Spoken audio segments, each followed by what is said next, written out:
दिनकू दिन बिगड़बार लगी बॉलीवुड प्रसिद्ध गायक ह्यूमान सागर स्वास्थ्य अवस्था। उन्नत चिकित्सा हो पारती एयरलिफ्ट। बर्तमान भुवनेश्वर एम्स रे भेंटिलेटर रे रखा जाइछि। एपर्यंत तांकर स्वास्थ्य अवस्था सेतटा सुधार आसी नाही।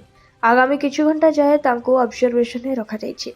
सेपटे ह्यूमान को देखा करबाकू एम्स रे पहुंची पत्नी श्रेया मिश्र। ह्यूमान को एभली अवस्था रे तांको निकट रे पहुंची पत्नी श्रेया। आईसी को जाई श्रेया ह्यूमान को देखा करछंती। मुख्यमंत्री मोहन चरण माझी निर्देश पर ह्यूमान सागर को निकट रे एम्स निर्देशक पहुंची स्वास्थ्य अवस्था जांच करछंती। एबे भी भेंटिलेटर ह्यूमान सागर रहितबा बेले किंतु तांकर स्वास्थ्य एबे संकटापन्न रहिछि। ह्यूमान को स्वास्थ्य अवस्था शनिवार अपेक्षा सामान्य भल होइथिबा तांको मामू गगन बाग सूचना दैछंती। एम्स निर्देशक आशुतोष विश्वास ह्यूमान सागर को परिवार लोकंक सह कथा होइछंती। अधिकांश अंग खराब हो जाइथिबा स्वास्थ्य अवस्था खूब शीघ्र सुधार आनिबा पई डाक्तरी दल लागिछंती। सेबडे एम्स डाक्तरक सह दीर्घ समय धरी एम्स निर्देशक आलोचना मध्य करछंती।